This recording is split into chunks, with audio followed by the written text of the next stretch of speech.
Manalangin po tayo. Banal at mahabagin naming Amang Diyos sa langit, na sa amin ay nagmamahal. Diyos na nagbigay ng awa sa amin, na mga umiwan sa Diyos at nasa kasalanan. Si Jesus ang tumanggap ng sumpa at ng kahatulan bilang kapalit namin, at hinugasan ang aming mga kasalanan magpakailanman sa pamamagitan ng mahalagang dugo na ibinuhos ng Panginoon. At ginawa kaming mga anak ng Diyos sa pamamagitan ng pagdiligtas sa amin, na wala ang aming pagsisikap at nagbigay ng dakila at maluwalhating pag-asa na makapasok sa walang hanggang kaharian ng Diyos. Kami po ay nagpapasalamat dahil sa lahat ng biyayang ito. Sa oras pong ito, kami na naligtas sa pamamagitan ng mahalagang dugo ng Panginoon ay nagpapasalamat sa paggabay sa amin upang matuto ng salita sa harapan ng Panginoon.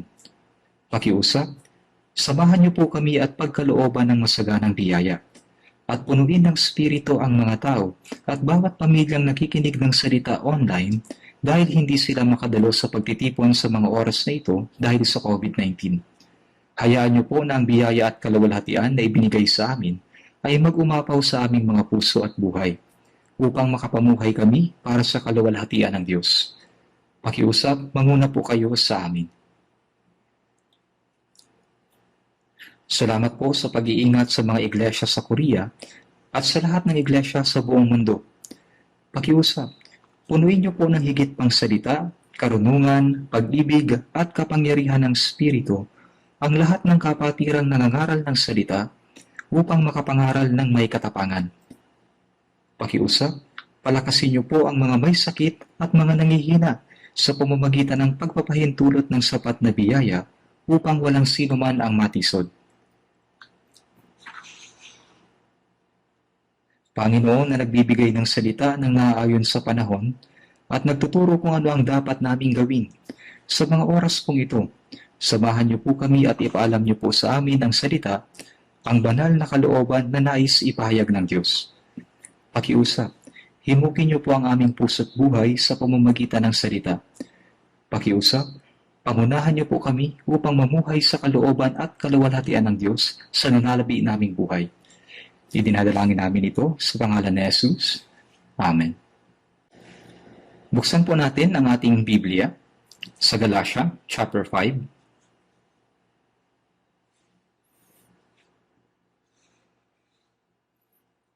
Galatia chapter 5. Galatia chapter 5 verse 22 to 23. Basahin po natin ng sabay-sabay. Subalit ang bunga ng Espiritu ay pag-ibig, kagalakan, kapayapaan, pagtiyatyaga, kagandahang loob, kabutihan, katapatan, kaamuan, at pagpipigil sa sarili. Laban sa mga ito ay walang kautusan.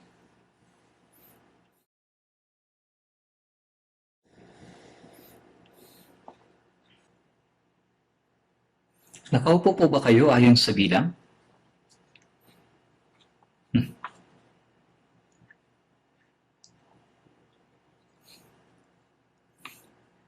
Ngayon ay maraming mga nakakalungkot na bagay ang nangyayari dahil sa corona.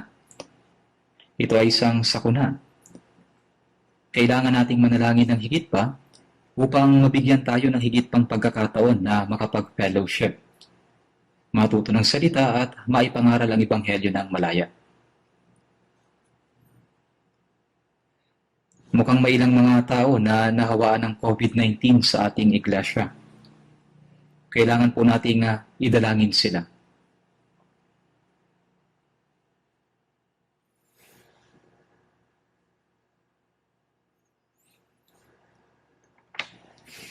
Umaasa po ako na ang ating mga puso ay hindi makilos sa pamamagitan ng panindigan sa mga pangako ng Diyos. At higit pang umasa sa Panginoon kapag mayroon tayong mga paghihirap.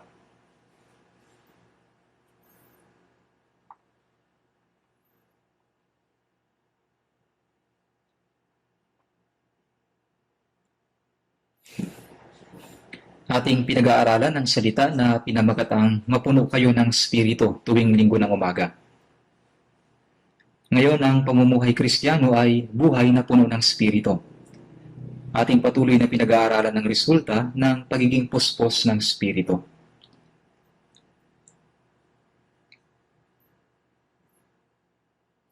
Ang magsasaka na nagtatanim ng puno ay nagnanais na ito ay mamunga at nais din na mahinog ng mabuti ang bunga nito.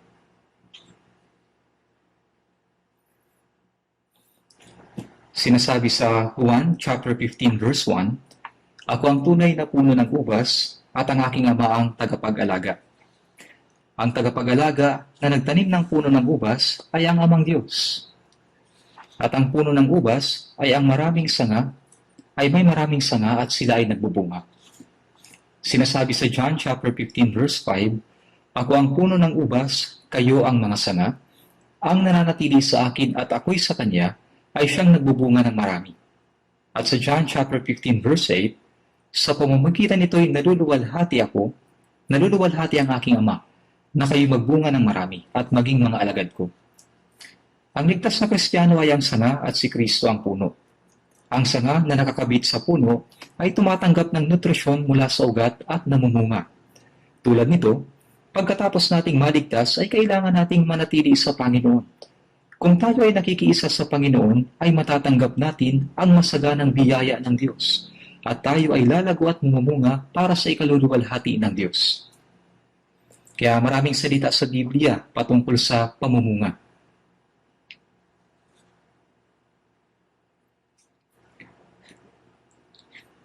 Ganito ang resulta ng buhay na puspos ng salita ng Diyos at ng banal na Espiritu. Kaya kapag tayo ay puno ng Espiritu, maaari tayong mamunga.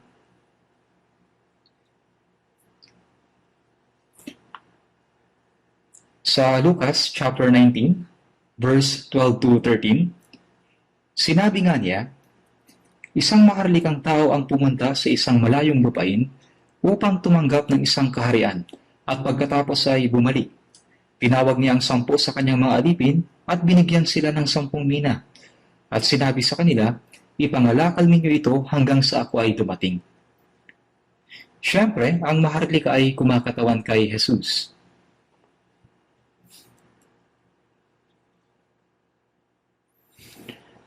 Sa Lucas chapter 19 verse 15, nang siya ay bumalik, pagkatapos matanggap ang kaharian, sinabi niyang tawagin ang mga aliping binigyan niya ng salapi upang malaman niya kung ano ang kanilang tinubo sa pangangalakal.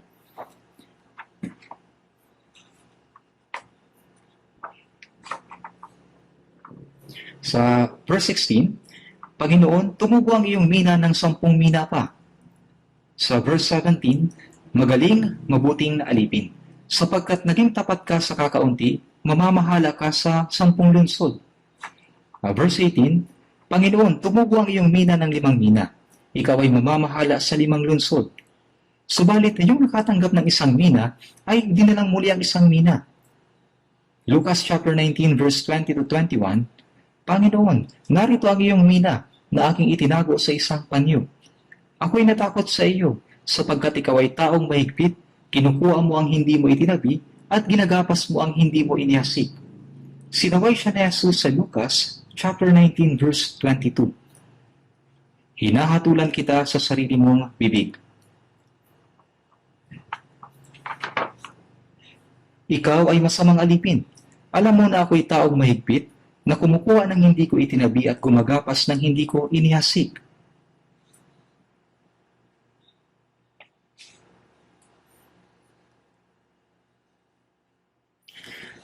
Sa panahon ng Lumang Tipan, ang Diyos ay nagbigay ng iba't ibang uri ng kautusan sa mga tao na hindi ligtas.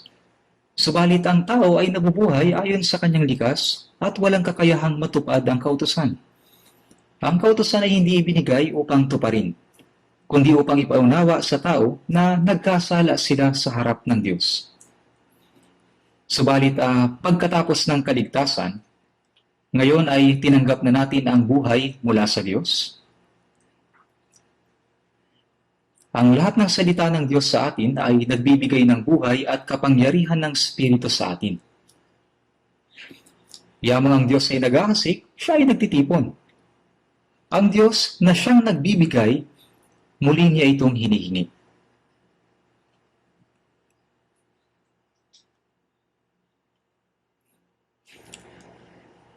Kaya siya na tumanggap ng 1 mina ay kailangan niyang magsumikap upang kumita.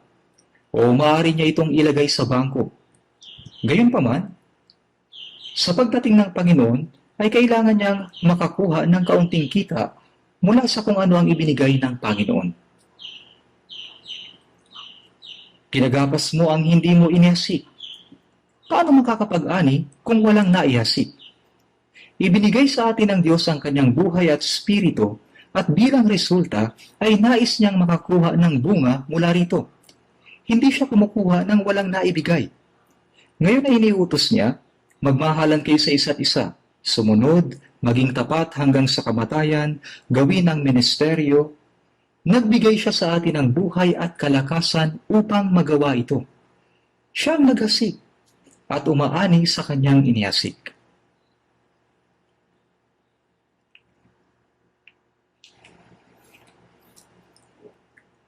Noong tayo ay naligtas, ang Espiritu Santo ay dumating sa atin. Ito ang Espiritu ng Diyos. Ang Espiritu ng Diyos ay dumating sa atin upang ipaunawa ang masaganang biyaya ng Diyos, upang baguhin ang ating pag-iisip at buhay sa pamamagitan ng kapangyarihan ng Diyos. Sa pamamagitan ng Espiritu Santo ay itinanim ng Diyos ang buhay at namumunga ito. Ito ang bunga ng Espiritu. Sa makatuwid, yung mga taong tumanggap ng buhay ng Diyos at ng banal na Espiritu ay tiyak na magbubunga ng bunga ng Espiritu Santo. Kung merong magsasabi na siya ay naligtas at tumanggap ng Espiritu Santo pero hindi nagbubunga, ito ay talagang nakapagtataka, di po ba? Una ay binigyan tayo ng Diyos ng kapangyarihan at pagkatapos ay inuutusan niya tayo na gawin ang kanyang kalooban. Sinabi ng Diyos, siyam na bunga ng Espiritu Santo. Ibinigay sa atin ng Diyos ang Espiritu Santo at nagsasabi siya sa atin ngayon na mamunga kayo. Kaya nga, kailangan nating magkaroon ng siyam na bunga. Ito ay bunga na gustong makita ng Diyos sa atin sapagkat ang Espiritu ay tinanggap natin. Hindi ito bunga na kalahati lang at wala yung iba. Ang sabi ng iba, Pastor, paano naman po magbubunga ang isang tao ng buong siyam na bunga? Hindi po ito bunga ng individual, kundi bunga ng buong kongregasyon sa iglesia, sabi nila. Pero hindi ito totoo. Ang Diyos ay nagbigay sa bawat isa sa atin ng buhay at spirito, upang ang bawat isa sa atin ay magkaroon ng bunga. Ang unang bunga ng spirito ay pag-ibig. Ako po ay nakapangaral na ng 2 sermon tungkol sa pag-ibig. Ang pag-ibig ang pinakamahalagang paksa na sinasabi ng Diyos sa atin sa Biblia. Ang Diyos ang pinagmumulan ng pag-ibig. Hindi tayo inibig ng Diyos sa salita lamang, kundi sa pamamagitan ng pagbibigay ng Diyos sa kanyang tanging anak bilang alay upang tayo ay iligtas mula sa walang hanggang kaparusahan. At ang Espiritu Santo ang nagpaunawa sa atin sa pag-ibig ng Diyos. Kaya nga naligtas tayo sa pamamagitan ng pag-ibig ng Diyos lamang. Ang pagsampalataya kay Jesus ay yung pagsampalataya sa pag-ibig ng Diyos. Dito nahayag ang pag-ibig ng Diyos sa atin. Noong tayo ay mga kaaway pa ng Diyos dahil sa ating mga makasalanang gawa, at noong tayo ay nasa malayong pagkaligaw mula sa Diyos, at noong tayo ay mga patay pa sa ating mga kasalanan, minahal tayo ng Diyos. Patuloy na sinasabi ng Diyos na iniibig niya tayo. Kaya nga, naunawaan natin at sinasampalatayanan ang pag-ibig ng Diyos para sa atin. Ang pag-ibig ng Diyos ay may kapangyarihang iligtas ang mga makasalanang karapat-dapat sa impyerno tungo sa kaluwalhatian ng kaharian ng Diyos. Ang pag-ibig ng Diyos ay may kapangyarihang baguhin ang mga anak ng Diablo tungo sa pagiging anak ng Diyos. Ang pag-ibig ng Diyos ay may kapangyarihan na baguhin ang ating pag-iisip at buhay upang mabuhay tayo para sa kalooban at kaluwalhatian ng Diyos. Ito ang umiibok sa ating puso at buhay na ibigin ng Diyos. Iniibig natin ang Diyos kaya't sumusunod tayo sa salita ng Diyos. Iniibig natin ang Diyos kaya't nabubuhay tayo para sa ikaluluwalhati ng Diyos. Iniibig natin ang Diyos kaya't iniibig natin ang isa't isa.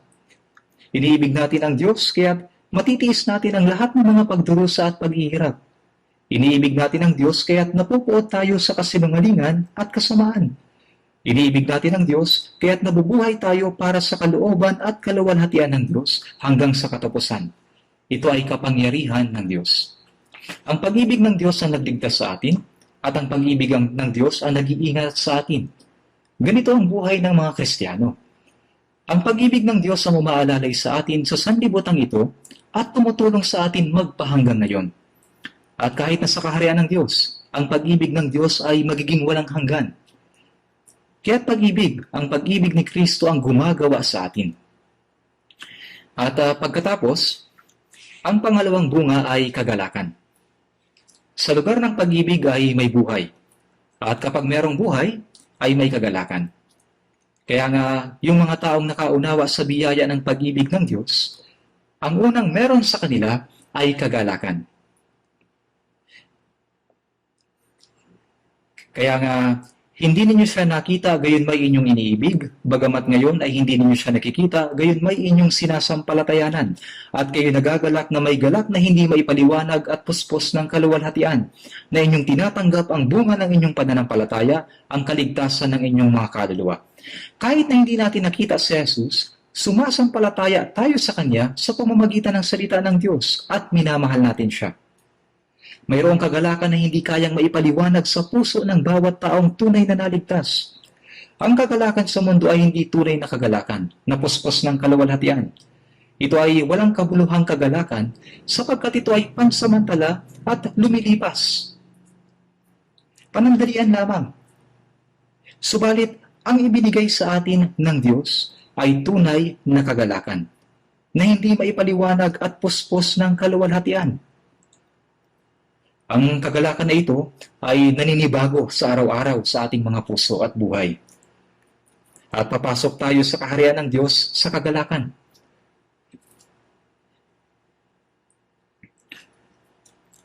Sabi dito, na inyong tinatanggap ang bunga ng inyong pananampalataya, ang kaligtasan ng inyong mga kaluluwa. Kaya maaari tayong magalak dahil sa kaligtasan ng ating kaluluwa.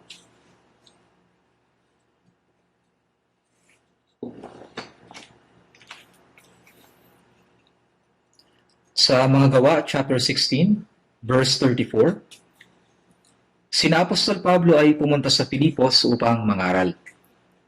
Dinakip sila at ikinulong sa bilangguan. Pero habang nakakulong, sina Pablo at Silas ay umaawit sa Diyos at nananalangin doon sa bilangguan. Yung bantay ng bilangguan ay nakikinig sa kanila. At sa huli, siya at ang kanyang sambahayan ay naligtas.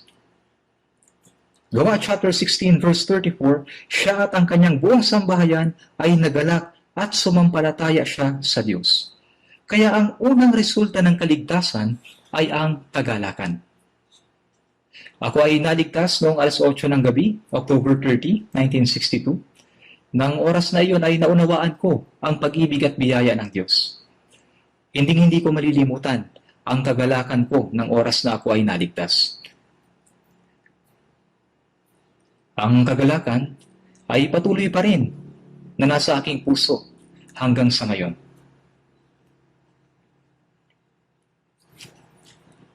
At ang kagalakan ang nagbibigay sa atin ng lakas at gumagabay sa atin na mamuhay para sa kaluwalhatian ng Diyos.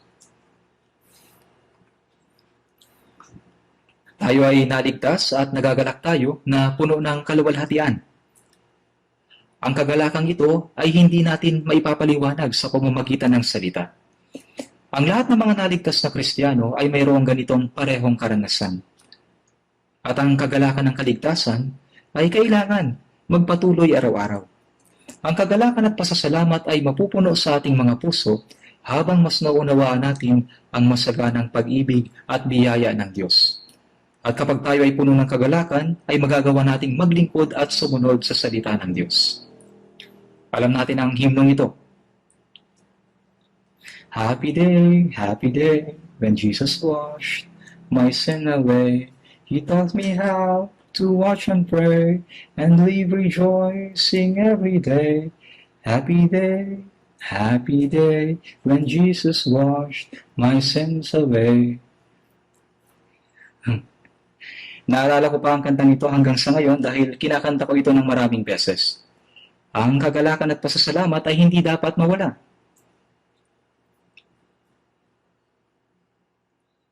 Sa Gawa chapter 2 verse 28, ipinapaalam mo sa akin ang mga daan ng buhay, pupuspusin mo ako ng kagalakan sa iyong harapan. Pupuspusin mo ako ng kagalakan sa iyong harapan. Sa mga awit, chapter 16, verse 10, pinuri ni David ang biyaya ng kaligtasan sa awit na iyon. At sa Isaias, chapter 61, verse 10,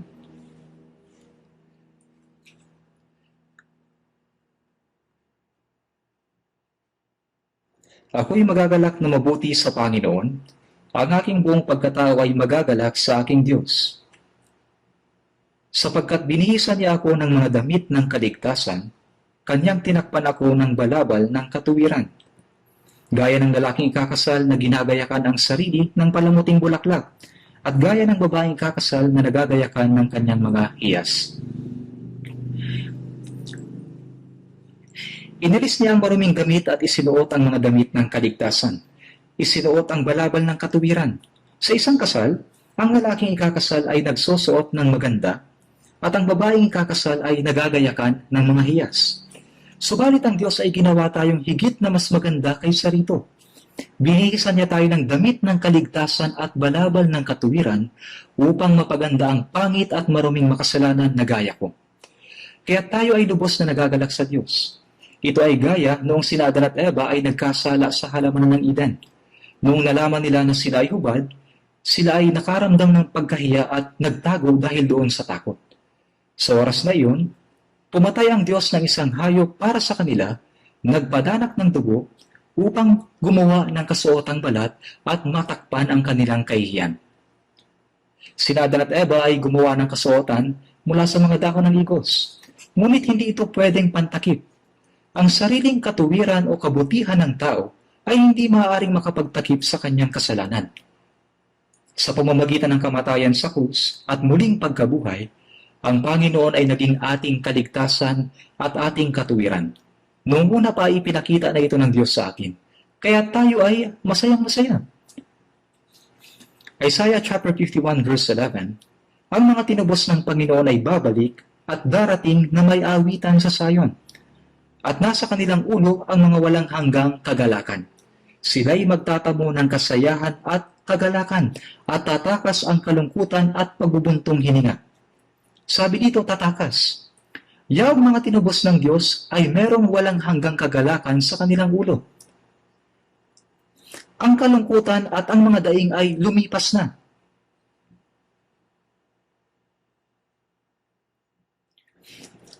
Sila'y magtatamo ng kasayahan at kagalakan.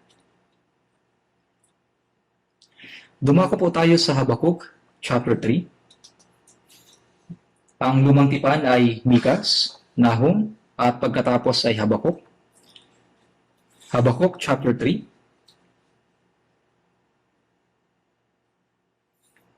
Page 1389. Babasahin ko po Habakuk, chapter 3, verse 17 to 18. Bagamat ang puno ng igos ay hindi namumulaklak, ni magkakaroon man ng bunga ng mga puno ng ubas, ang olibo ay hindi magbubunga, at ang mga bukid ay hindi magbibigay ng pagkain. Ang kawan ay aalis sa kulungan, at hindi na magkakaroon ng bakahan sa mga silungan. Gayon may magagalak ako sa Panginoon, ako'y magagalak sa Diyos ng aking kaligtasan. Nagalak si Habakuk na siya ay ligtas at nagpasalamat siya sa Diyos. Ngunit kung titingnan natin dito, lahat ng bagay na kailangan sa buhay ay wala sa kanya. Ito yung mga kinakailangang bagay, pero wala siya nito kahit na isa. Wala siya. Wala siyang kahit na ano. Bakit wala siyang kahit na ano? Merong dahilan. Sapagkat ang mga tao sa Israel ay nagkasala laban sa Diyos. Kaya't ginamit ng Diyos ang Babylonia upang saktan ang Israel. Sila ay dinisiplina at kinuha ang lahat ng mga bagay na kinasisiyahan nila. Itong mga puno ng igos, ubasan, puno ng ulibo, ito ang mga pinaka-importanteng prutas na kailangan ng mga tao sa Israel sa kanilang buhay. Ang puno ng igos ay hindi umuusbong at walang bunga. Ang ubasan ay hindi namumunga. Ang mga puno ng ulibo ay hindi nagbubunga. At sa bukid ay walang makain. Walang tupa sa kamalig. Maaring ninakaw o tumakas ang mga ito. Walang alagang hayop. Noong unang panahon, lahat ng mga bagay na ito ay talagang importanteng pag-aari. Sa madaling salita, walang kahit na ano. Wala siyang kahit na ano. Walang makain.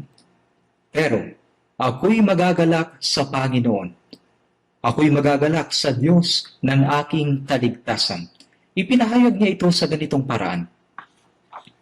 Kaya anumang uri ng personal o pambansang kalamidad ay hindi maaaring pumigil sa kagalakan ng mga Kristiyanong ipinanganak na muli. Siya ay nagalak kahit na mayroong personal at pambansang kalamidad nung panahon na yon. Ano man ang mga paghihirap, kahit na mayroong pagdurusa, kahit na ang katawan ay mahina, magkasakit at mamatay, ang kagalakan at kagalakan sa Diyos ng kaligtasan ay hindi nawawala. Sa gitna ng kapighatian at pag-uusig, sa Roma, ang mga Kristiyano ay dinakip, hinuli, at ipinakain sa mga leon. Isinabit sa matataas na puno, binalot sa langis, at sinunog upang gawing ilawan sa gabi. Kahit na ang mga naunang Kristiyano, kahit na sila ay sinusunog hanggang sa mamatay, kahit na sila ay nilalapa ng mababangis na hayop hanggang sa mamatay, sila ay nagpasalamat pa rin at umawit ng mga papuri sa Diyos. Ang mga Kristiyano ay maaaring magalak sa Diyos sa anumang kahirapan at pagdurusa. Hindi nila hinahanap yung mga makamundong kasiyahan na tulad na ginagawa ng mga tao sa mundo.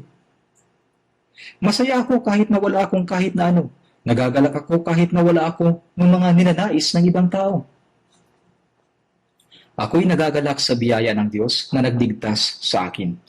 At ako ay nagagalak dahil ang Diyos ay kasama ko. Napakalinaw ng halimbawang ito. Dapat ay ganito rin po tayo sa ngayon. Ang mga tao sa lumang tipan, nagpahayag sila ng kagalakan kay Kristo bago pa man si Kristo dumating sa mundo. Samantalang tayo ay nadatnan na natin ang Panginoon. Sa mga awit 4 verse 7, sinabi ni David, "Ikaw ay naglagay ng kagalakan sa aking puso, kaysa ng ang kanilang butil at alak ay sagana." Ito ay kagalakan na inilagay ng Diyos sa puso ng mga taong naligtas. Ano ang kagalakan ito? Ito ay kagalakan na higit kaysa kapag ang mga butil at alak ay sagana. Ang mga masaganang butil at alak ay tumutukoy sa pagkain o kasaganahan ng ating laman. Sa Lucas chapter 12, ang mayamang hangal ay nag-imbak ng maraming pag-aari sa maraming taon. Sa verse 19, sinabi niya, "Sasabihin ko sa aking kaluluwa, kaluluwa, marami ka ng pag-aaring nakaimbak sa maraming taon. Magpahinga ka, kumain ka, uminom ka, magsaya ka." Subalit sinabi sa kanya ng Diyos, "Hangal, sa gabing ito ay kukunin ang iyong kaluluwa, at kanino kaya mapupunta ang mga bagay na inihanda mo?" Sinabi ng Diyos, "Mapapasa iyo ba ang mga bagay na inihanda mo? Isa kang hangal." Ang masaganang butil at ani ay nangangahulugan na wala siyang kakulangan sa buhay. Wala siyang kakulangan kahit na ano. Ang alak ay tumutukoy sa mga pisikal na kasiyahan ng sanlibutan. Ang ubas ay nagpapasaya sa puso at katawan. Sinasabi nila, "Halika, ituon natin ang ating pansin sa mga nakakaaliw na bagay." Sa sining, kaaliwan, isulong ang sibilisasyon at gawin ang lahat ng mga kasiyasiyang bagay. Ito ay pinakahangal na bagay sa mata ng Diyos. Ang kagalakan na ibinibigay sa atin ng Panginoon ay hindi maikukumpara sa kasiyahan ng mga tao na mayroong magagandang bagay sa mundo. Ang kagalakan na mayroon tayo ay totoong hindi mailalarawan, ito ay maluwalhating kagalakan. Ang kasiyahan ng sanlibutan ay panandalian.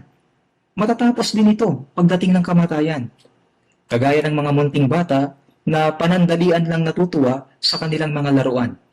Wala po tayong dahilan para kainggitan ang mga ito. Ayon sa mga awit 37 verse 4, sa Panginoon ikaw ay magpakaligaya, at ang mga nasa ng iyong puso sa iyo ay ibibigay niya. Napag-aralan ko ang salitang magpakaligaya sa Panginoon. Ang ibig sabihin nito ay sa Panginoon hanapin ang kagalakan. Sa Panginoon hanapin. Huwag hanapin ang kagalakan sa ibang tao, sa ibang dako. Gaano ba kalaki ang kagalakan na ibinigay sa atin ng Diyos? Pinatawad niya ang ating mga kasalanan.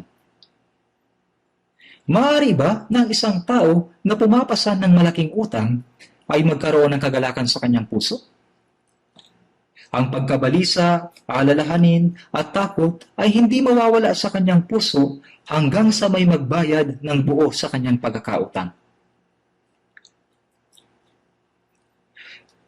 Ngunit sa Isaiah, chapter 40 verse 2, sapagkat siya'y tumanggap sa kamay ng Panginoon ng ibayo o dobling bahagi para sa lahat niyang mga kasalanan.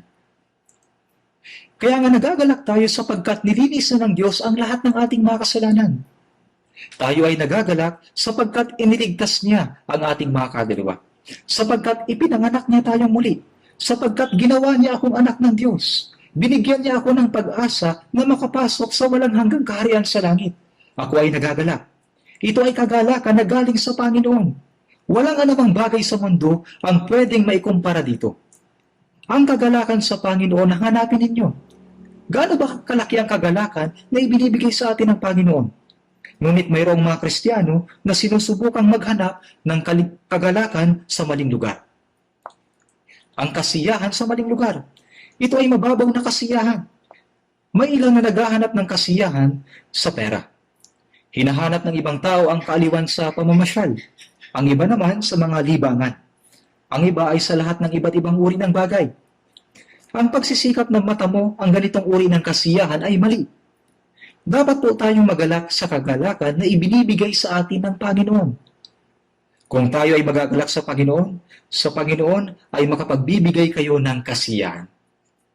Sa Panginoon, ikaw ay magpakaligaya at ang mga nasa ng iyong puso sa iyo ay ibibigay niya. Ano ba ang ibig sabihin ng talatang ito? Kung tayo ay magagalak sa Panginoon at mabibigyan natin siya ng lugod dahil dito, tutuparin ng Diyos ang nag-uumapaw na pag-asa sa ating mga puso. Tunay na gagawin niya ito. Ito ay nakakamanghang pangako. Dapat ay hindi natin hanapin ang kagalakan sa walang kabuluhang mundong ito.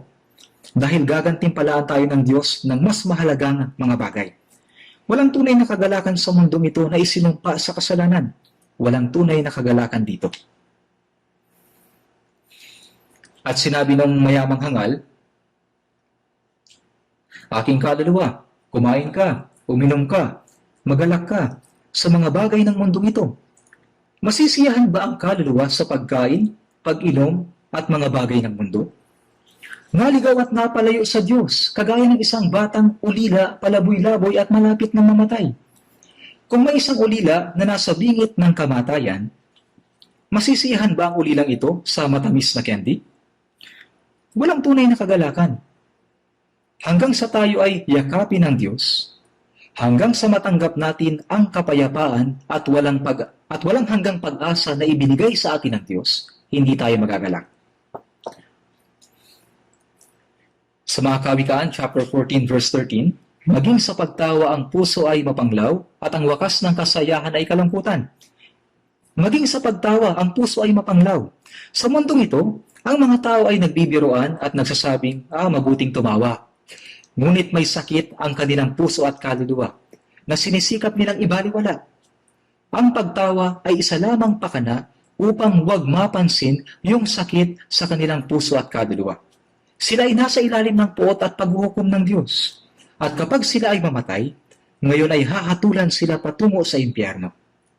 Mayroong kalungkutan ng kanilang kaluluwa. Subalit sinisikap nila na huwag itong pansinin sa pamamagitan ng kanilang pagtawa. Sila ay umiinom, kumakain, nagsasaya, at sumasayaw, na para bang sila'y sumasayaw patungo sa libingan na kanilang patutunguhan. Ang araw ng paghuhukom ng Diyos ay malapit na.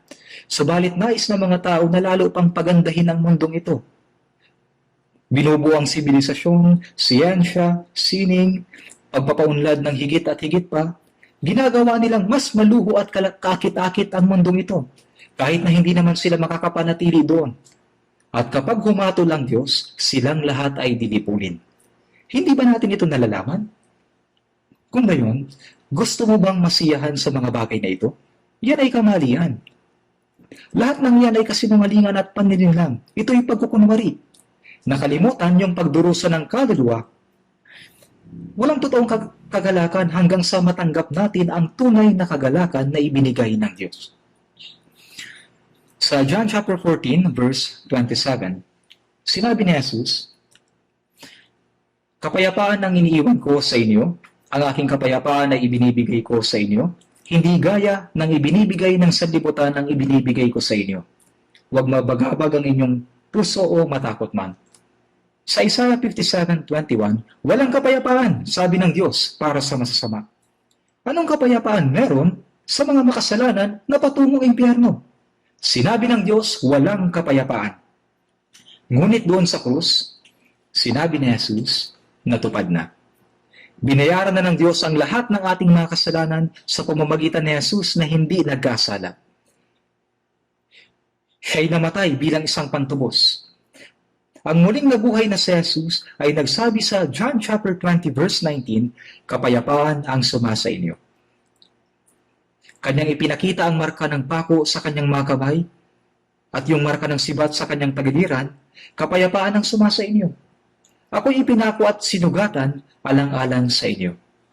Aking dinala ang lahat ng inyong mga kasalanan, kaya't maging payapa kayo. Ang kapayapaan ba ng Panginoon ay ibinigay na walang bayad? Merong kapayapaan sapagkat pinasa ng Panginoon ang sumpa ng makasalanan. Pinasa ng Panginoon ang paghuhukom na dapat ay sa atin. At binayaran ng Panginoon ang lahat ng ating mga kasalanan. Kapayapaan ang iniiwan ko sa inyo. Ang aking kapayapaan ay ibinibigay ko sa inyo.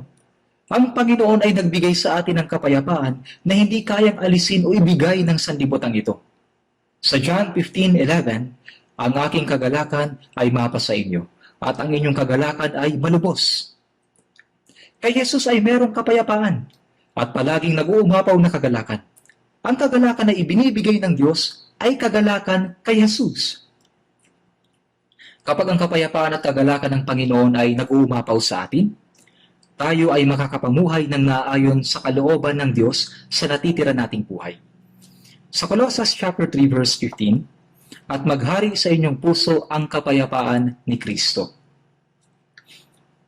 At maghari sa inyong puso ang kapayapaan ni Kristo. Ang kapayapaan ng Panginoon at ang kagalakan ng Panginoon ay dapat na maghari sa ating mga puso palagi. Hindi ito dapat mawala kahit nasa anumang sitwasyon.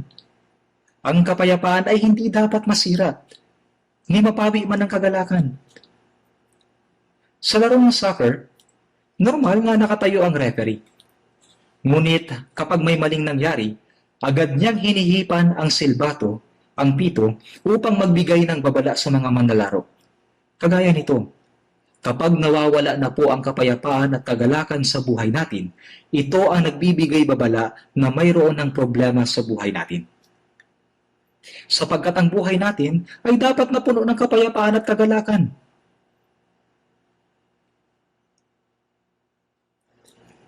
Hayaang ang kagalakan ng Panginoon ay palaging mag-umapaw sa ating mga puso. Ang kagalakan ng mga tao sa sanlibutan ay peke. Mapanlin lang ito at madaling lumipas. Sa Job chapter 20 verse 5, na ang pagbubunyi ng masama ay maikli. At pagkatapos, ito ay nawawala.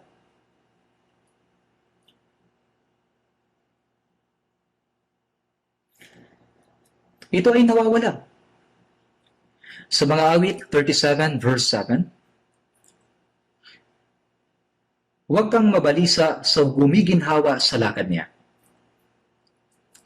Hindi natin kailangang magreklamo.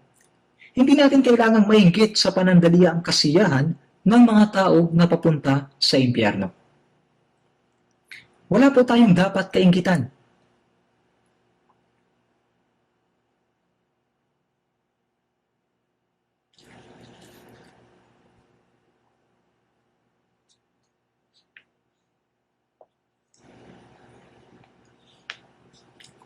Ang kagalakan na meron tayo ay hindi gaya ng kagalakan ng sanlibutan ito.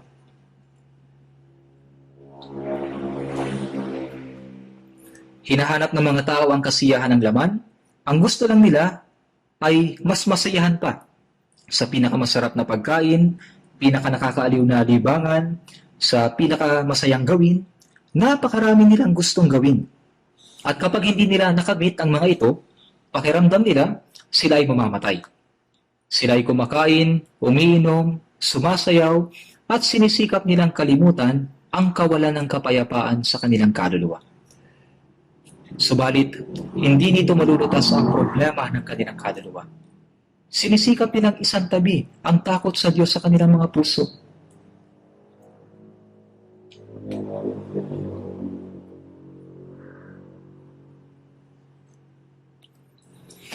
Sa Lucas chapter 6, verse 25, kahabag-habag kayong tumatawa ngayon, sapagkat kayo ay magluluksa at magsisiyak. Kahabag-habag kayong tumatawa ngayon. Huwag tayong magsaya ng sobra, sapagkat paglipas ng ilang sandali, kayo ay tatangis at magdadalang hati. Sinabi ni Solomon sa Ecclesiastes chapter 2, verse 2, aking sinabi tungkol sa halakhak, ito ay kalokohan. Ang taong baliw ay palaging tumatawa. Hi, hi, hi. Tapos maaaring sabihin ng mga tao, kawawa naman siya. Siya ay baliw. Sinabi ni Solomon, aking sinabi tungkol sa halakhak, ito'y kalokohan. Ipinaliwanag niya ang kabaliwan sa pagtawa.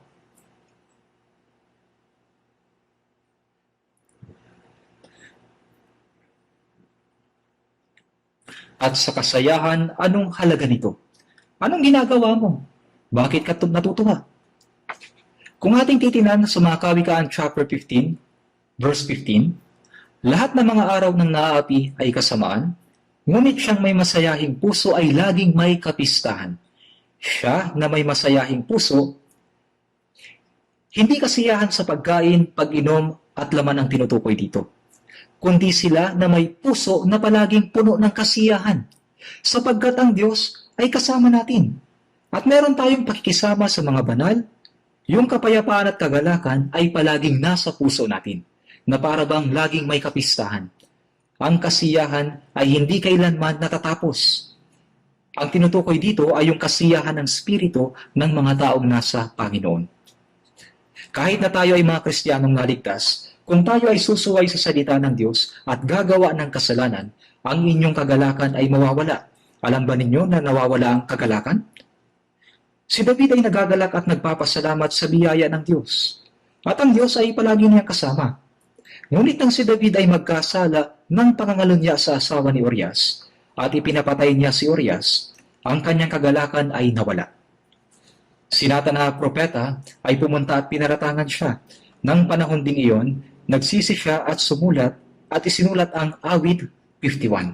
Sa mga awit na iyon ay kanyang sinabi, ibalik mo sa akin ang kagalakan ng iyong pagliligtas at alalayan mo ako na may espiritong magnanais. Tinutukoy dito ay yung pagnanais niya na maibalik ang kagalakan sa kaligtasan.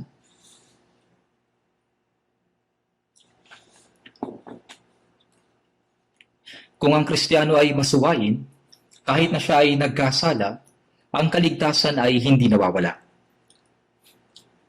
Ngunit kung sila ay tunay na naligtas, hindi nawawala ang kaligtasan.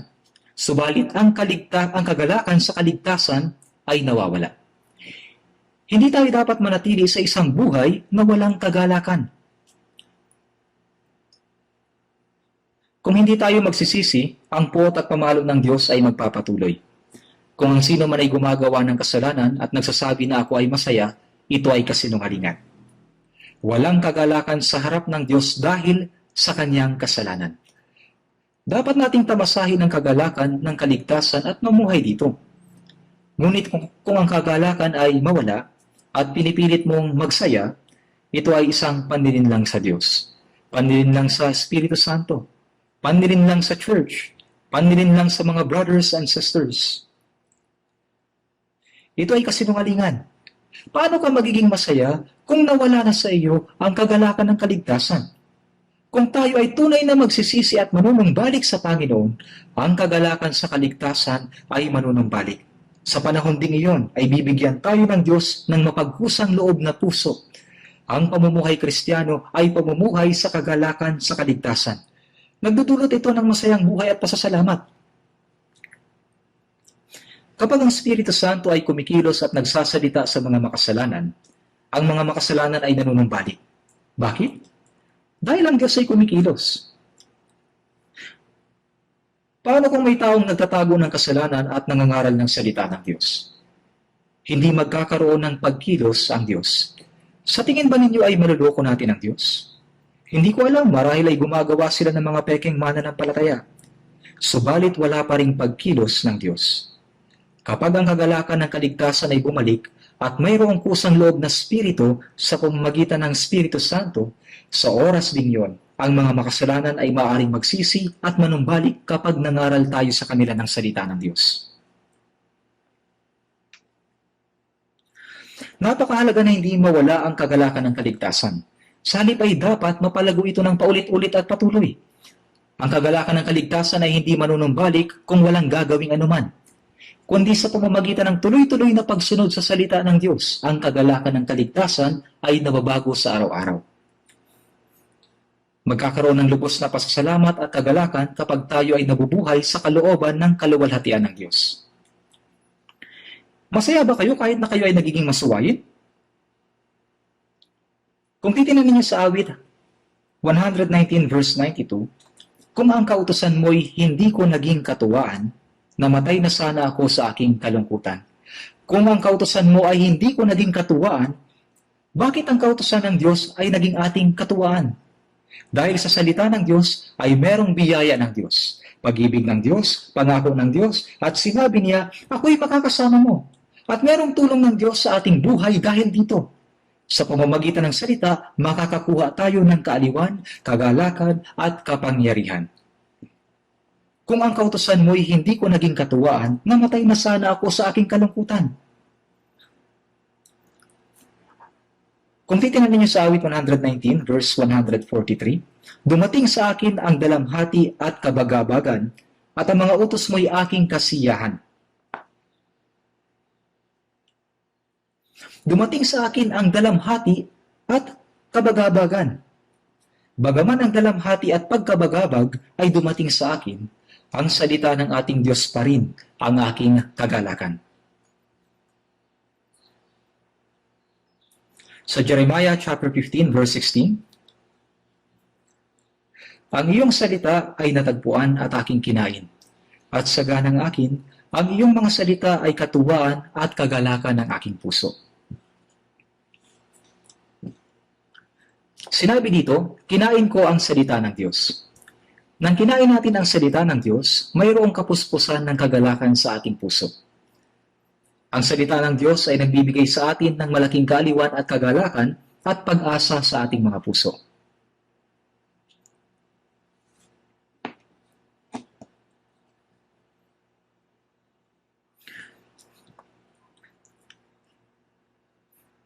Bakit tayo nagagalak? Sapagkat ang ating kaluluwa na puno ng kasalanan ay nilinis ng ating Panginoon upang makapasok tayo sa kanyang kaharian. Ginawa niya tayong mga anak ng Diyos. Meron tayong pag-asa na makapasok sa langit. Ang anak na magmamana sa malaking kayamanan ng kanyang ama ay magkakaroon ng dakilang kaaliwan at kagalakan habang lumalapit yung araw na tatanggapin na niya ang kanyang mana. Ngunit hindi natin alam, pwede siyang mamatay isang araw bago niya matanggap yung kanyang mana. Naalala ko at napakinggan yung isang nakakatuwang kwento. Merong isang lalaki na nangako na magpapakasal sa isang magandang babae. Sinabi niya dun sa babae, kapag nakapag-aral ako sa Amerika at makakuha ng PhD ay mamanahin ko ang kayamanan ng aking ama. At pagkatapos ay magpapakasal tayo kapag natupad ang lahat ng bagay na ito. Kaya nga nakapagtapos siya at siya ay naging tagapagmana ng kayamanan ng kanyang ama. At sa wakas, napangasawa niya ang magandang babae na kanyang iniibig. Pero pagkatapos ng kasal, ay bigla siyang nabangga ng taxi at kaagad na namatay.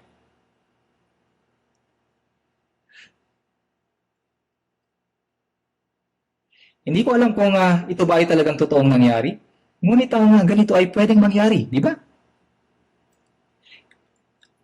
Pwedeng mangyari. Hindi lamang sa kanya. Ang ganito ay walang kabuluhan. Napakaraming mga ganitong bagay sa mundo.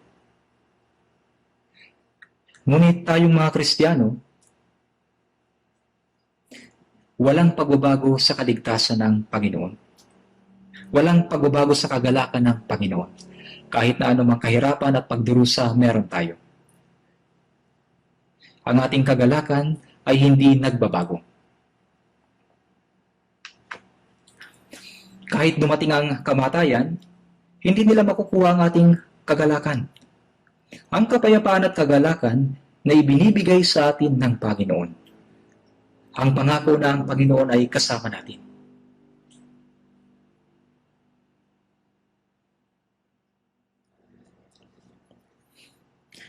Tayo ay lumalakad sa makipot na daan.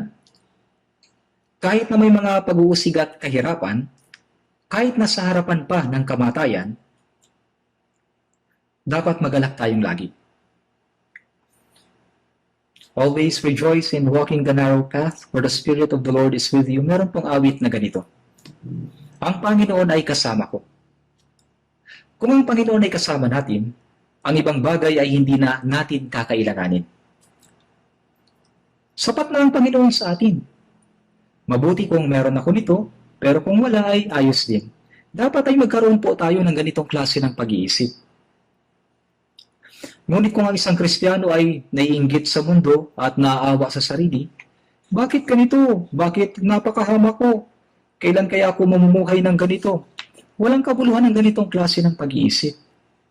Nung hindi pa ako ligtas, kagaya ng sinasabi ko minsan, ako ay ipinanganak sa isang mahirap na pamilya. Sa panahon ng Korean War, ako ay lumipas at bumalik. Ako noon ay nasa ikalamang baitang. Walang bahay, walang pera, walang makain, talagang walang-wala. Ang buong bahay namin ay nawasak dahil doon sa bomba. Ang aking ama ay nakaratay na may sakit at walang-wala. Kaya't nagsimula akong magtrabaho at kumita ng pera, pinag-aaral ang sarili hanggang middle school, high school at seminary. Ginawa ko ang lahat. Marahil ay walang mga estudyante na gumagawa ng ganito sa ngayon. Nagtinda ako ng bubble gum, candy, nagbubuhat upang magbenta ng ice cream, nagbebenta ng dyaryo, nagpapakintab ng sapatos, kahit paglilinis sa mga bahay ng mga seminarista at misyonaryo, ginawa ko. Masigasig akong pumupunta sa simbahan at sinasabi ko, ako ay masaya sapagkat naniniwala ako kay Jesus. Ang mga hindi naniniwala ay mapupunta sa impyerno, kaya kaawa-awa sila. Kapag pumupunta ako sa simbahan, sinasabi ng pastor, kapag kumakanta kayo ng mga himno, kailangan patibukin ninyo ang inyong puso at ilagay ang damdamin dito. Pero sa totoo lang, sa aking pag-iisip ay hindi ganoon. Napakaraming pagkainggit sa aking puso. Kapag nakakakita ako ng mga magagandang bahay, sinasabi ko, kailan kaya ako makakatira sa bahay na ganyan? Kapag may magarang sasakyan na dumaan, sinasabi ko, sana magkaroon din ako ng magarang sasakyan kagaya niyan. Kaya't napakaraming mga bagay ang aking kinaiinggitan. Kaya't sinasabi ko sa sarili ko, mayroong mga tao na ipinanganak mula sa mahirap na pamilya pero naging presidente ng United States at mayroong mga tao na mahirap ngunit naging matagumpay. Araw-araw gusto kong magbasa ng mga ganyang talambuhay. Makakagawa rin ako tulad nila. Ako ay nag-aral ng may mas kaunting tulog. Tapos dahil naging masigasig ako sa pananampalatayang Kristiyano, ako ang nangasiwa sa isang rural na simbahan habang nag-aaral sa isang seminaryo at naging pastor ng 2 taon. Pagkatapos ay napagtanto ko na hindi pa pala ako naipanganak na muli. Katotohanang sinasabi ko sa inyo, malibang ang isang tao ipanganak na muli ay hindi niya makikita ang kaharian ng Diyos. Kailan ba ako naipanganak na muli? Tiyak na hindi pa ako naipanganak na muli. Hindi kaligtasan yung natutuwa lang ako na pumunta sa Bible seminar. Naging maliwanag sa akin na hindi pa ako naipanganak na muli. Kung mamatay ako ngayon, pupunta ako sa impyerno. Hindi ko ito masabi sa kanino man. Noong October 30, 1962, mga bandang alas 8, napagtanto ko sa Hebreo chapter 9 verse 12 sa unang pagkakataon na si Jesus ay namatay na sa krus at nagpatawad sa aking mga kasalanan magpakailan paman. Kaya nga, kinurot ko ang aking sarili. Iginakala ko na ito ay isang panaginip. Ito ay totoo. Ang karanasang iyon ay malinaw pa rin hanggang ngayon. Sobrang naantig ako sa araw na iyon.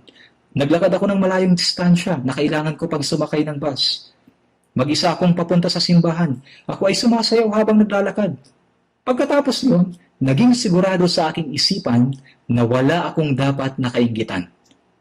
Noon, naiinggit ako sa mga taong nakatira sa mga magagandang bahay. Subalit ngayon ay hindi na ako naiinggit sa kanino man. Mayroon bang kapayapaan na meron ako? Meron ba? Yung kapayapaan ba na meron ako ay nasa taong yan? Hindi kailanman. Kahit na ibigay mo sa akin ang lahat ng nasa mundo, hindi ko ipagpapalit ang kapayapaan na meron ako. Hindi kahit na kailan. Hindi ako nagsisinungaling. Ang katotohanan ito ay hindi nagbago. Ang kagalakan ng kaligtasan, magalak sa kagalakan, na hindi maipahayag at puno ng kaluwalhatian. Gaya ng sinabi ni Habakuk, bagamat wala ako ng lahat ng bagay, gayon may magagalak ako sa Panginoon ng aking kaligtasan. Ito po ay natural. Lahat ng mga born-again Christians ay merong kaparehong pag-iisip. Kung ang pusong iyan ay mawala, hindi ka na makakapamuhay ng maayos sa buhay pananampalataya. Sa aklat ng Nehemias, ang kagalakan sa Panginoon ang inyong kalakasan. Magalak kayong lagi. Sa unang Tesalonica 5:16. Ang ibang mga tao ay nagbabasa ng Bibliang ito at sinasabi nila, paano kayo magagalak lagi? Mayroong pagkakataon na tayo ay masaya, malungkot, nadidismaya at nahihirapan, kaya paano kayo magagalak lagi? Nababaliw ka na ba? Ngunit ang Panginoon ba ay nag-aani sa hindi niya iniasi at nagtitipon sa hindi niya ikinalat na binhi? Hindi po. Ang Panginoon ay nagbigay sa atin ng kagalakan. Kaya palagi tayo magagalak kung iingatan natin iyon. Sa mga Gawa 16, si Apostol Pablo ay hinubaran ng kanyang damit at dinakip samantalang nangangaral sa Filipos at hinagupit ng hindi mabilang na hagupit at ikinulong sa malalim na piitan. Ang kanyang mga paa ay nakakadena at ang kanyang buong katawan ay nababalutan ng dugo. Subalit sinabi ng Biblia na sa kalagitnaan ng gabi, si Pablo at si Silas ay nananalangin at nag-aawitan. Ganito ba ang sinabi niya? Panginoon, ipinadala mo ako sa Filipos upang mangaral. Pero bakit naman ganito? Bakit hindi mo ako tinutulungan? Pwede akong hagupitin at ipatapon sa kamatayan. Ganito po ba ang sinabi niya? Hindi po. Si Pablo ay nagkaroon ng matinding kagalakan sa kaligtasan. Nagalak siyang magdusa alang-alang sa Ebanghelyo ng Diyos. Mayroon bang masaya? Umawit siya ng papuri. Sabi sa Santiago, awit ng papuri. Hindi awit ng pagtangis. Siya ay nagagalak, nagpuri, hindi ng himno ng pagtangis. Ang pintuan ng kulungan ay kusang nabuksan at ang lahat ng tanikala sa kanya ay naalis. Sa gabing iyon, nagkaroon ng himala ng maligtas ang buong sambahayan ng bantay ng bilangguan. At ano ba ang sinabi ni Apostol Pablo sa mga taga-Filipos? Nung siya ay maibalanggo sa Roma, na hindi nalalaman kung kailan siya mamamatay. Ano ba yung sinabi ni Pablo sa mga taga-Filipos?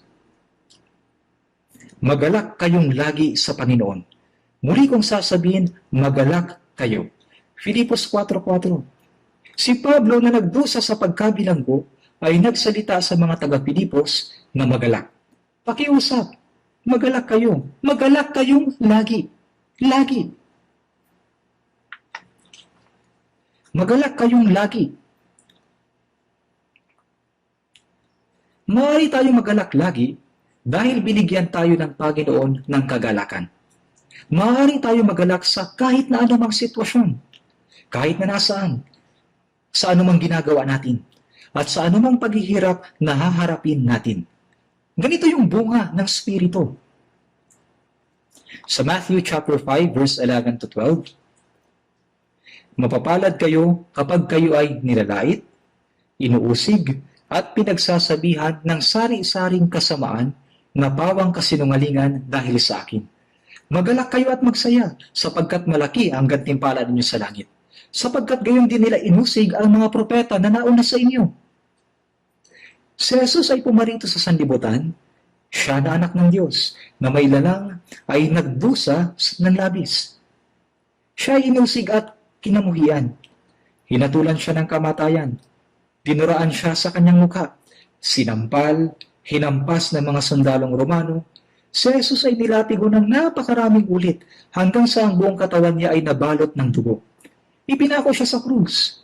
Nagsuot ng koronang tinik. Dinala sa kamatayan. Hubad, namatay sa kahihiyan at sakit sa krus.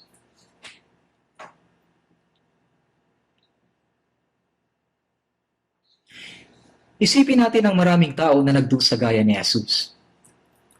Ang mga alagad at ang mga apostol ay nagdusa rin ng labis. Paano naman si Apostol Pablo? Siya ay binugbog ng maraming beses. Madalas, nasa bilangguan. Madalas mabingit sa kamatayan. Gutom, walang maisuot, hindi makatulog, at hindi makakain. Nanatili siya sa malalamig na lugar. Hinamak siya sa lahat ng bagay at palaging pinagtatangkaan ang kanyang buhay. Hinusgahan siya ng mga banal sa iglesia ng Korinto. Kahit mga mananampalataya ay humamak sa kanya. Sinabi rin niya na siya ay naging panoorin sa mundo at sa mga anghel at naging dumi ng lahat ng mga bagay. Ngunit kahit na kailanman, si Pablo ay hindi nagreklamo. Sa halip, ay labis siyang nagsaya at nagalak. Nagalak siya. Nang siya'y nabilanggo na may panganib ng kamatayan, si Pablo ay nagalak pa rin palagi. Sinabi niya, magalak kayong lagi sa Panginoon. Muli kong sasabihin, magalak kayo. Sa mga Gawa, chapter 13, verse 50 to 52, dumating sina Pablo at Bernabe sa Antioquia ng Pisidia upang ipangaral yung Ebanghelyo. Sa pamamagitan ng kanilang pangangaral ay marami mga tao ang nakaunawa sa biyaya ng Diyos. Ngunit hindi natuwa yung mga Hudyo, kaya't inusig nila at pinatalsik sina Pablo at Bernabe. Pagkatapos, sila ay nagtungo sa Iconio. Gawa 13:52, at ang mga alagad ay napuspos ng kagalakan at ng Espiritu Santo. At ang mga alagad ay napuspos ng kagalakan. Ang mga alagad na kasama nila sa Iconio ay napuspos ng kagalakan at ng banal na Espiritu, kahit na sila ay nasa maraming kahirapan at pag-uusig. Gaya nila, tayo din ay kailangang mapuno ng kapayapaan at kagalakan ng Panginoon, kahit na anumang pagdurusa at kahirapan ang kaharapin natin. Tingnan natin sa 2 Korinto, chapter 8. 2 Korinto, chapter 8, verse 1 at 2.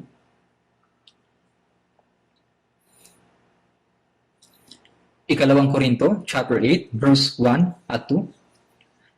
Ngayon, nais naming malaman ninyo, mga kapatid, ang biyaya ng Diyos na ipinagkaloob sa mga iglesia ng Macedonia, kung paanong sa matinding pagsubok ng kapighatian, ang kasaganahan ng kanilang kagalakan at ang kanilang labis na kahirapan ay sumagana sa kayamanan ng kanilang kagandahang loob.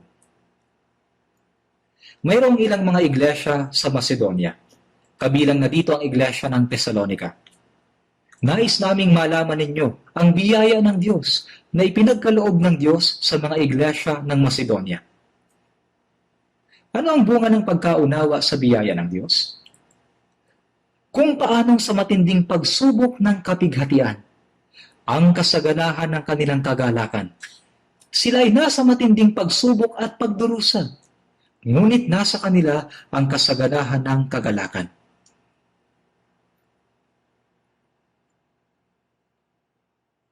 Sa unang Thessalonica chapter 1, at kayo naging tagatulad sa amin at sa Panginoon na inyong tinanggap ang salita sa matinding kapighatian na may kagalakan ng Espiritu Santo. Pagkatapos ng kaligtasan, sila ay sumunod kay Kristo at Pablo na may kasaganahan ng kagalakan. Kung gaano katindi ang kanilang pagdurusa, ay gayon din ang kanilang kagalakan. Kung paano sa matinding pagsubok ng kapighatian, ang kasaganahan ng kanilang kagalakan, kahit na sa labis na kahirapan, yung kanilang kagalakan ay sumagana. Maaaring sabihin ng iba, gusto kong magbigay ng offering, pero hindi sapat ang pera para sa aking pamumuhay. Paano ako makakapagbigay ng offering? Ngunit hindi ito pwedeng maging dahilan. Bagaman sila ay nasa matinding kahirapan, ang kagalakan ay sumagana sa kanilang kagandahang loob. Nang magkaroon ng matinding tagutom sa Jerusalem, ang mga iglesia ng mga hintil ay tumulong sa mga banal na nasa Jerusalem. Tinipon ni Pablo ang mga handog nila, yung mula sa iglesia ng mga hintil. Sila ay kusang loob na naghandog. Kahit na sa matinding kahirapan, ang kasaganahan ng kanilang kagandahang loob ay sumagana.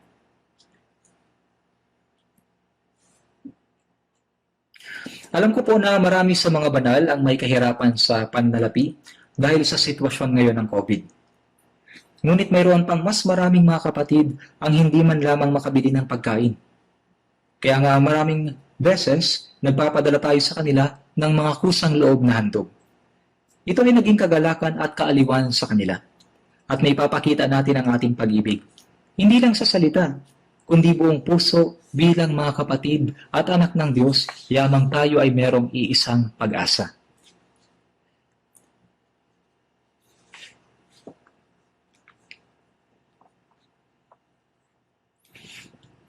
Mga munting anak, huwag tayong umibig sa salita ni sa dila, kundi sa gawa at sa katotohanan. Ginagawa natin iyon gaya ng verse na ito sa unang Juan 3:18. Hindi ako sigurado kung gaano karaming gantimpala ang eksaktong ibibigay ng Diyos sa atin, ngunit sigurado ako na ito ay malaki. Hindi pa ito natatapos. Hanggang ngayon, ang sitwasyon hinggil sa COVID ay tumatagal at wala tayong idea kung hanggang kailan ito matatapos. Ngunit may isang bagay ang sinasabi ng Diyos sa atin, kahit sa matinding kapighatian at kahirapan, ang kasaganahan ng kagalakan ay hindi mawawala. Hindi tayo nakukulong, binubugbog o pinapatay sa pangangaral natin ng Ebanghelyo. Ngunit merong maraming kahirapan. Pag-isipan natin si Habakuk. Siya ay naging mahirap, hindi dahil sa hindi siya nagtrabaho. Noon ay mayroong tagutom bilang parusa mula sa Diyos. Kinuha ng Babylonia ang lahat. Dahil dito ay maraming taong naghirap. Ngunit nagalak si Habakuk sa Panginoon kahit na wala siyang anuman. Si Habakuk ay nagalak kahit na wala siyang anuman.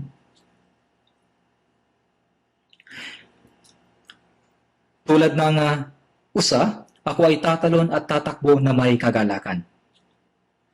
Tulad ng mga guya mula sa silungan, ako ay tatakbo at lulukso. Kailangang patunayan ng mga Kristiyano ang tunay na halaga ng kanilang kagalakan.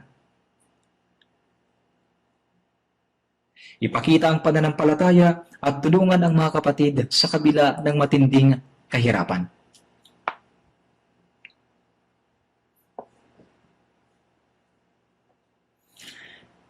Kaya tinalakay ko ito sa mga pastor at mga elders sa loob ng ilang araw. Dahil nagpapasalamat sila sa ating tulong at ang COVID ay hindi pa tapos. Sila ay ating muling tutulungan. At sa lalong madaling panahon, 88% ng mga mamamayan ay makakakuha ng tulong pananalapi at tayong lahat ay makakakuha. Dahil sa hindi tayo kabilang sa natitirang 12%, nais ko itong sabihin sa inyo. Mabubuhay pa rin tayo kahit wala sa atin ang perang iyon. Kaya marahil ay maaari ninyong gamitin sa pagbibigay ang lahat ng ito. O kaya naman ay kalahati o higit pa. Mabubuhay pa rin tayo kahit wala sa atin ang perang iyon. Hindi pa ito inihayag, ngunit inaasahan kong magkakaroon ng mga voluntaryo para dito. Siguro, ang tulong na salapi ay maibibigay sa lalong madaling panahon. Kapag kung matanggap mo ito, huwag mong sikaping gastusin sa kahit na ano. Kundi kusang loob mo itong ibigay na hindi inaalintana yung halaga.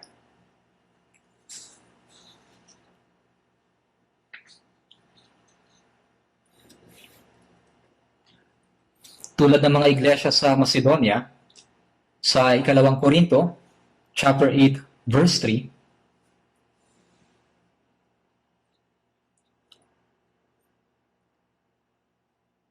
ako ay makapagpapatunay na sila ay kusang loob na nagbigay ayon sa kanilang kakayahan, at higit pa sa kanilang makakaya, na nakikiusap sa amin ng matindi tungkol sa biyaya na makibahagi sa paglilingkod sa mga banal.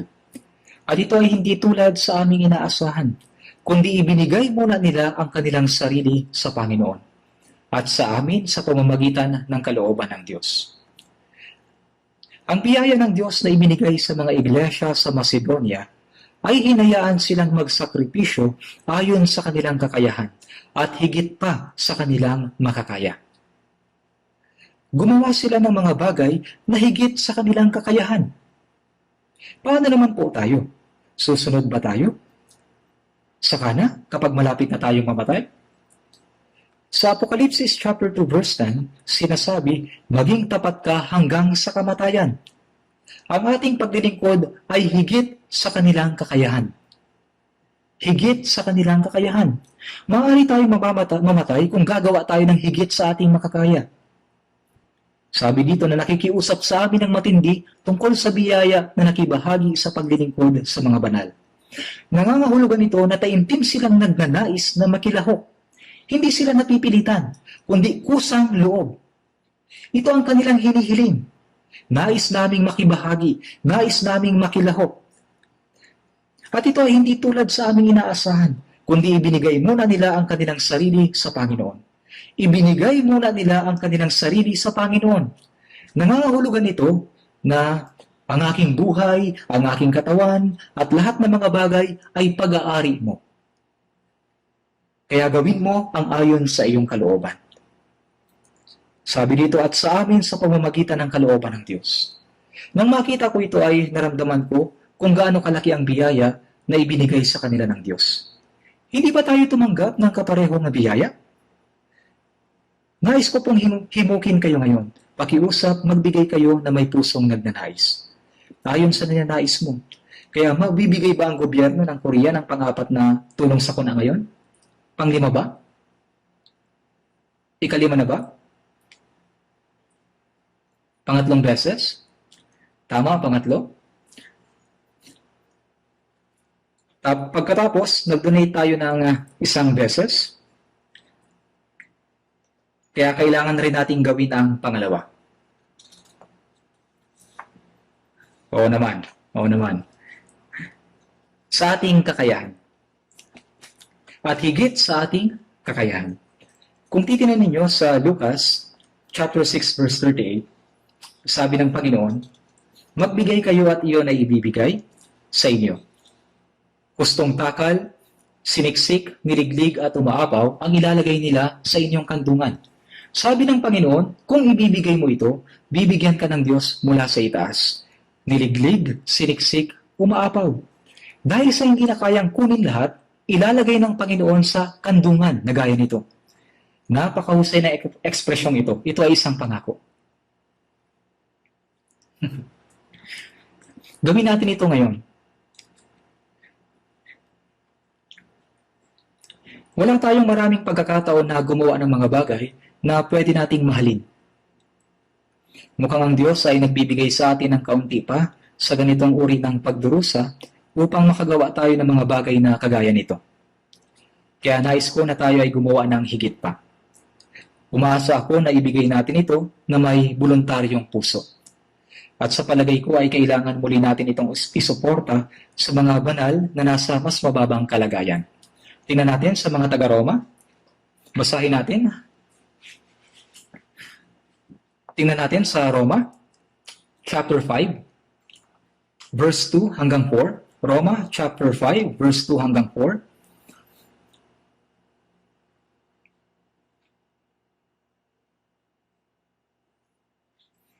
Basahin natin. Roma, chapter 5, verse 2 hanggang 4. Sa pamamagitan niya ay nakalapit tayo sa biyayang ito na ating pinaninindigan at nagagalak tayo sa pag-asa ng kaluwalhatian ng Diyos.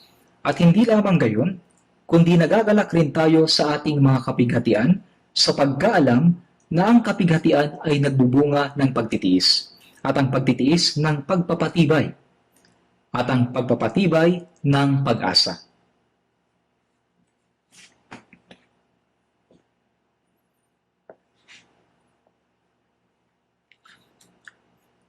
Dito, sa biyayang ito na ating pinaninindigan, nakamit na natin ito sa pamamagitan ng biyaya ng Diyos. At pagkatapos, at nagagalak tayo sa pag-asa ng kaluwalhatian ng Diyos. Ang mga naligtas ay nagagalak na nakatingin sa maluwalhating pag-asa na nasa hinaharap. Nagagalak ako sa pag-asa.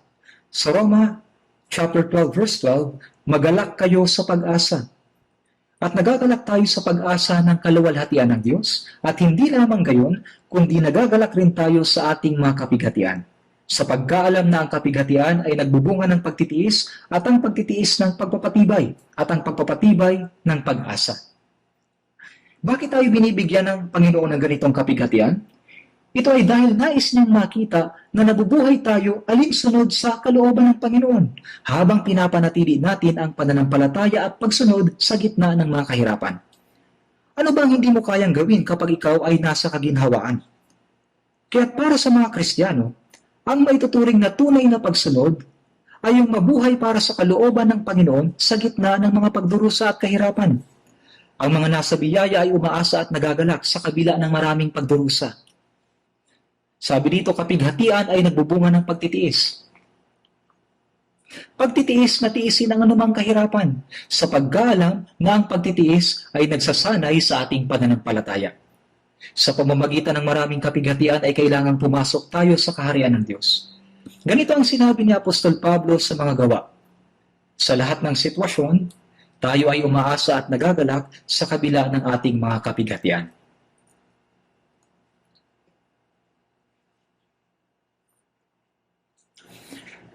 Sa ikalawang Korinto, chapter 12,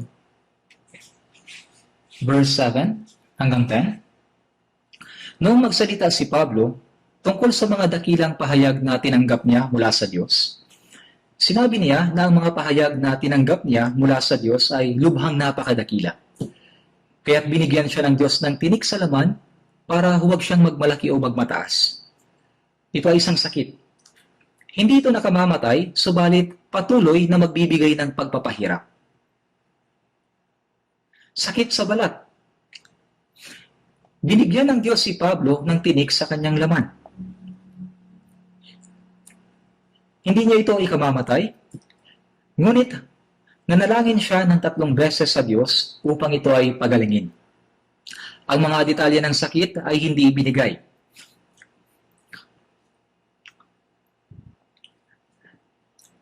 Ngunit sa aklat ng Galatia, sa mga minamahal ni Pablo sa Galatia ay sinabi niya, bagaman ang aking kalagayan ay naging isang pagsubok sa inyo, hindi ninyo ako hinamak o kinasuklaman, kundi tinanggap na gaya sa isang anghel ng Diyos, gaya ni Kristo Jesus. Nasaan na ngayon ang inyong kagandahang loob? Sapagkat ako'y nagpapatotoo sa inyo na kung maaari sana ay dinukit na ninyo ang inyong mga mata at ibinigay sa akin. Kung sa wika natin ngayon, ang sinabi niya, kung pwede sa kanila ang isang corneal transplant o eye transplant, ibinigay na sana nila ang kanilang mata kay Pablo. Ngunit hindi nila ginawa dahil hindi nila magawa. Kung titingnan natin ito, parang mayroon siyang sakit sa mata. Sumulat siya ng 14 na aklat sa Bagong Tipan, yung mga sulat. Ngunit dahil sa hindi maayos ang kanyang paningin, ito ay karaniwang isinusulat ni Tertio. Isinulat niya ang mga liham sa isang scroll na gawa ng balat ng hayop. At dahil mahina ang kanyang paningin, ay isinulat niya sa malalaking letra yung mga pangwakas na pagbati. Personal kong binabati kayo sa malalaking titik. Kaya masasabi mo na nasa masamang kalagayan ang kanyang mga mata. May nana na lumalabas sa kanyang mga mata. At sinabi ni Pablo, ang aking kalagayan ay naging isang pagsubok sa inyo. Kaya tila ba ang mga banal ay nag-aatubili na pumunta doon? Kaya sinabi ni Pablo, ang aking kalagayan ay naging isang pagsubok sa inyo, hindi ninyo ako hinamak o kinasuklaman.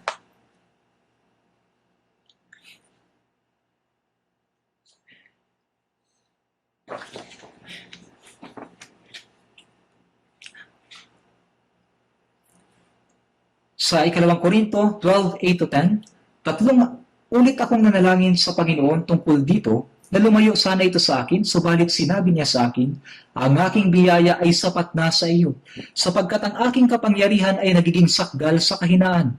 Ako'y lalong magmamalaki na may galak sa aking kahinaan upang ang kapangyarihan ni Kristo ay manatili sa akin. Kaya alang-alang kay Kristo, ako'y nasisiyan sa aking mga kahinaan. Natakot siya na mawala ang kapangyarihan ng Diyos sa kanya. Kapag ikaw ay naging mapagmataas, ang kapangyarihan ng Diyos ay aalis. Gaano ba kahusay si Haring Saul ng Israel noong una? Ginawa siyang hari ng Diyos. Dinaigrin niya ang mga kalaban at nanalo.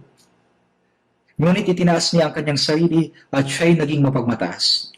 Kaya't ang kapangyarihan ng Diyos ay nawala at namatay siya na kinakalaban ng Diyos. Si Solomon naman ay gumawa ng mabuti, ngunit sa huli ay naging mapagmataas. Kung ikaw ay mapagmataas, ikaw ay mapapahamak. Kaya nga sinabi ni Apostol Pablo na ako'y lalong nagmamalaki na may galak sa lahat ng mga bagay na ito, sa kahinaan at pagdurusa at pangangailangan. Bakit? Dahil ang kapangyarihan ng Diyos ay nagiging sakdal sa aking kahinaan. Sinabi ni Pablo, hindi ako karapat-dapat na tawaging apostol. Sinabi rin niya, ako ang pangunahin sa mga makasalanan. Sinabi rin niya, ako ang pinakahamak sa lahat ng mga banal. Siya'y naging napakadakilang apostol sa panahon ng Bagong Tipan. Alam niya na sa pamamagitan ng biyaya ng Diyos, ako ay ako. At ako ay walang kabuluhan. Kaya naging magandang halimbawa siya sa mga mananampalataya. Kailangan natin siyang tularan. Sa Nehemias chapter 8 verse 10, ang kagalakan sa Panginoon ang inyong kalakasan.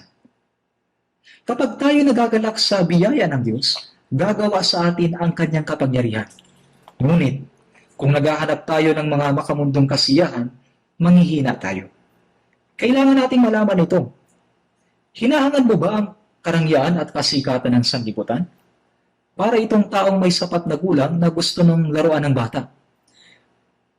Wala itong halaga at walang kabuluhan. Hindi ba natin alam na ang kasiyahan ng mga Kristiyano ay kapag meron tayong pakikisama sa Diyos at sa mga kapatiran?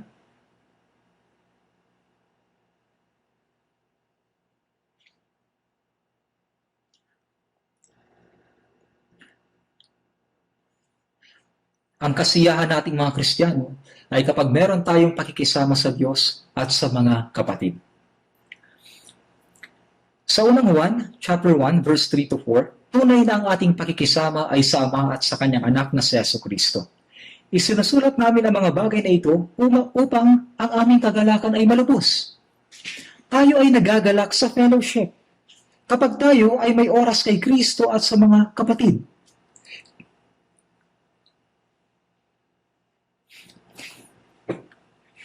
Kaya sa Awit 16, verse 3, tungkol sa mga banal na nasa lupa, sila ang mararangal. Sa kanila ako lubos na natutuwa. Ang mga banal na nasa lupa at ang pakikisama natin sa isa't isa ay napakahalaga. Kaya nga sa kanila, ang lubos na kagalakan sa kanila. Ikaw, saan ka ba masaya? Ang mga makasanlibutan tao, naghahanap sila ng kasiyahan sa kanilang kasintahan, kaibigan na umiinom ng alak, at nagsusugal. Naku po, iba po tayo. Mayroon tayong kasiyahan sa piling ng mga kapatid at tunay na nagmamahal sa Panginoon, na sumusunod sa kalooban ng Diyos at namumuhay para sa Panginoon. Napakahalaga nila sa mata ng Diyos at tayo rin ay mahalaga. Sa kanila ako lubos na natutuwa. Dapat tayong mamuhay sa kagalakang iyan. Sa Hebreo 11 verse 5, sa pananampalataya, si Enoch ay dinalang paitaas, anupat hindi na niya naranasan ang kamatayan. Hindi na siya natagpuan, sapagkat siya ay kinuha ng Diyos. Sapagkat bago siya dinalang paitaas, pinatotohanan na ang Diyos ay nalugod sa kanya. Gaya ni Enoch, dapat na magkaroon din tayo ng patotoo na ang Diyos ay nalugod sa atin.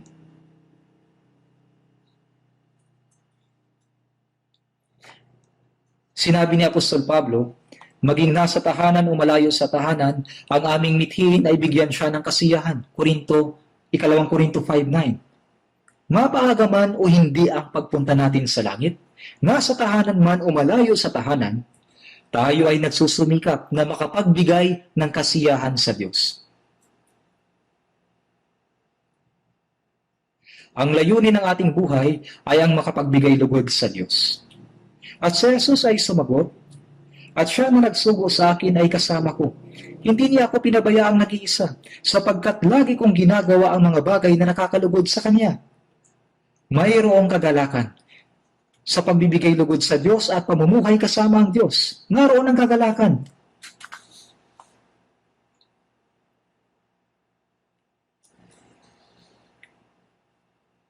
Sinabi ni Jesus na palagi siyang sumusunod sa Diyos at nagbibigay sa Diyos ng kasiyahan. Paano naman po tayo? Dapat natin siyang tularan.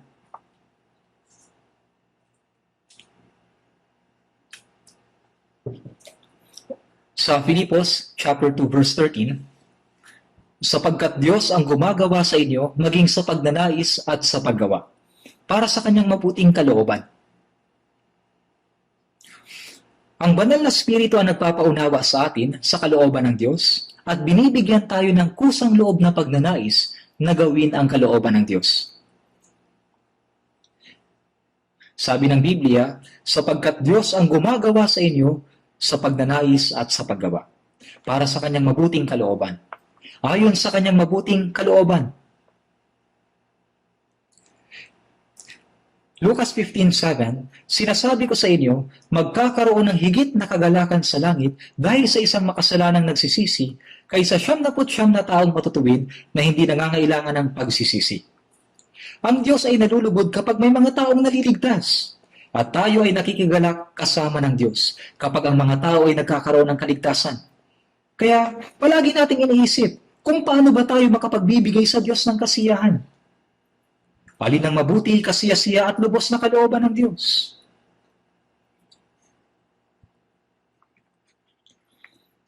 Sinabi sa Roma 14:17, sapagkat ang kahayaan ng Diyos ay hindi ang pagkain at pag-inom, kundi ang pagiging matuwid, kapayapaan at ang kagalakan sa Espiritu Santo.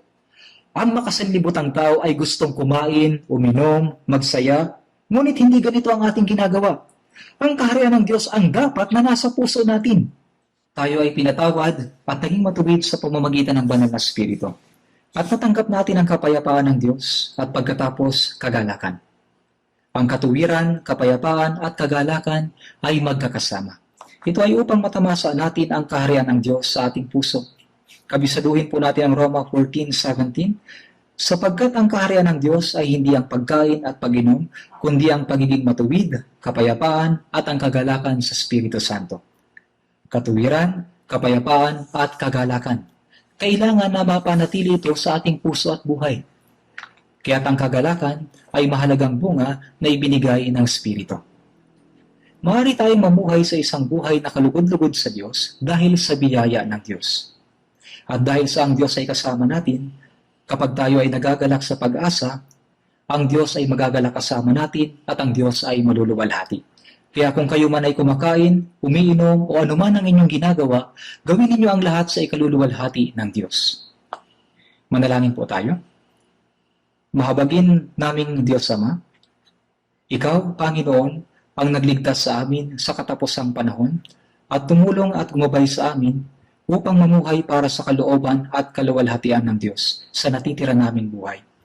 Salamat po sa lahat ng tulong at proteksyon upang mabuhay kami para sa karangalan ng Diyos sa aming buhay, kahit na kami ay may hina pa. Pakiusap, gawin po ninyo kaming puno ng karunungan sa salita at sa kapangyarihan ng Espiritu, upang kami ay magalak lamang sa Diyos at aming maluwalhati at makapagbigay lugod kami sa Diyos ng higit at higit pa. At Panginoon, ang aming mga kapatid ay nasa maraming uri ng paghihirap, kaya tulungan po ninyo kami, Panginoon, upang kami ay mamuhay na may galak at pagpapasalamat sa pamamagitan ng pananampalataya, biyaya at pag-asa, at tunay na kasama namin ng Diyos. Bagaman kami ay nasa iba't ibang paghihirap, ako po ay taimtim na nananalangin sa Panginoon na na itong sakit na corona ay matapos na agad upang kami ay malayang makapag-fellowship at hindi magtagal ay magkaroon ng pagkakataon na maipangaral ang Ebanghelyo. Ito ang aking dalangin sa pangalan ng Panginoong Yesus. Amen.